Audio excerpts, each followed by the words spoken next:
The notion that hundreds of thousands of people can exist without almost any rights in some of the worst circumstances that we've documented in the last 50 years is simply intolerable.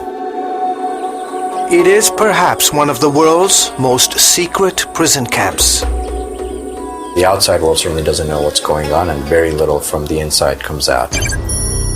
The very little that has come out paints a very disturbing picture. 70 miles from the North Korean capital, Pyongyang. So this camp is located in a series of steep river valleys. Officials call it Kwanli-so, or Re-Education Center number 15. But those who languish in here know it as Yoduk. The idea that a country can treat its own citizens this poorly on such a systematic level is simply unacceptable. Very little is known about Yoduk because very few people have left it. Yoduk is thought to hold some 50,000 North Korean prisoners. Now, new satellite images obtained by the human rights group Amnesty International show that Yoduk is growing. Amnesty compared the latest pictures with satellite imagery taken 10 years ago. There are more prisoner housing facilities, more guard units, additional agricultural farming areas. There's also a fish farm that has actually grown slightly in size since 2001. And finally, up at the very top of our image is a mining camp, and there's actually a gold mine that's located there. The regime has repeatedly denied the existence of Yoduk.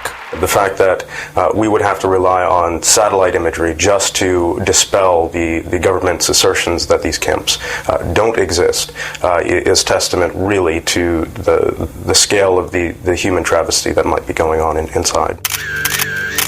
And Amnesty says what is going on inside Yoduk is nothing short of hellish. These are places where, based on what we understand, probably 2 out of 5 prisoners die, often due to malnutrition.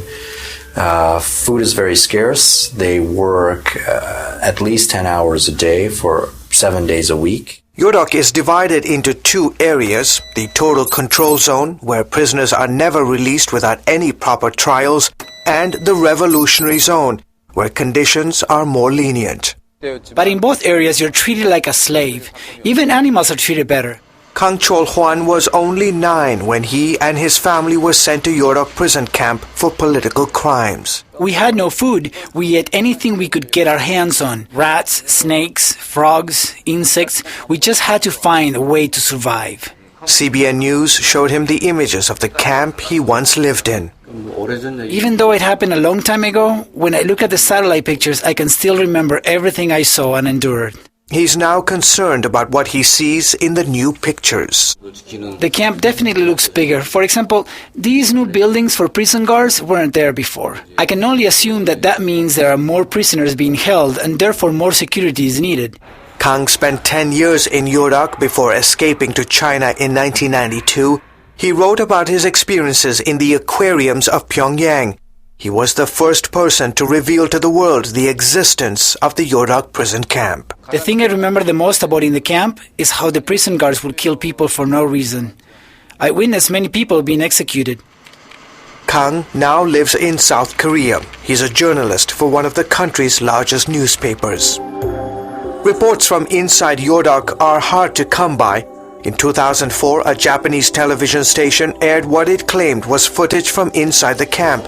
But Kang and others who've managed to escape testified to stories of torture, starvation, and routine executions. On July 22, 1999, I was arrested on suspicion of spying by the National Security Agency. Jong Yong-il also spent time in Yoduk. He was one of the few prisoners released, but only after being severely tortured. While he was in the Yoduk labor camp, Mr. Kang says the prison guards performed a particularly harsh procedure on him. It's called the pigeon torture. In essence, the prisoner is held from the wall with his hands tied behind his back, and he's put in this position for days on end. This happened repeatedly. It's like you're hanging upside down. Your muscles tense up and your chest sticks out like a bird. I thought I was going to die. Amnesty International believes several other labor camps in addition to Yoduk are operating in remote parts of the country.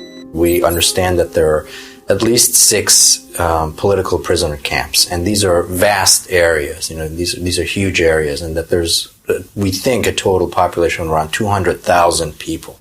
Jung Sung-san has spent the past few years highlighting the plight of his countrymen. He escaped from North Korea in 1995. He also did time in a labor camp. In 2006, he directed The Yoduk Story, a musical drama about life in North Korea's labor camps. My father was stoned to death in a labor camp, so to honor his life, I decided to show people what life is like in these camps. The world has to realize that there is a country today that tortures its people. Something has to be done to put an end to this regime. That may not happen anytime soon. North Korea's dictator has reportedly tapped his 27-year-old son to take over next year. And reports are that human rights conditions are only getting worse as the regime makes the leadership transition. George Thomas, CBN News, Seoul, South Korea.